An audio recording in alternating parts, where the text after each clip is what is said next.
জয় জগন্নাথ। বন্ধুরা, তোমরা কেমন আছো? ভালো আছো তো? আমি জাহাজের ভিতরে কাজ করে কিনা তোমাদের সামনে ভিডিওটা তুলে ধরবো। তোমরা মন দিয়ে দেখতে থাকো যে আমি সত্যিকারে জাহাজের ভিতরে কাজ করি কিনা। ফার্স্ট তো এটা আমাদের গেট। গেট থেকে প্রবেশ করবেন। প্রবেশ করার পরে জাহাজের যেসব ডেকোরেশন থাকে সাজানো হয়ে সবই আমাদের সামনে, এই তো দেখতে পাচ্ছেন। জাহাজের সামনে চলে তার স্টিয়ারিং দেখুন। সামনে যে স্টিয়ারিং থাকে না জাহাজের সামনে, পুরোটা।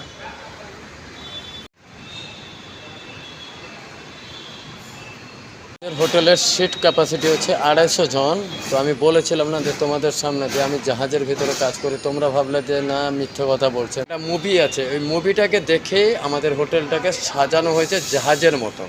তো আমি জাহাজের ভিতরে কাজ করি না, হোটেলটাকে সাজানো হয়েছে জাহাজের মতন, সেই জন্য বললাম আমি জাহাজের ভিতরে কাজ করি। যদি ভালো লেগে থাকে কমেন্ট আর শেয়ার করে যাবেন। জয় জগন্নাথ, জয় জগন্নাথ।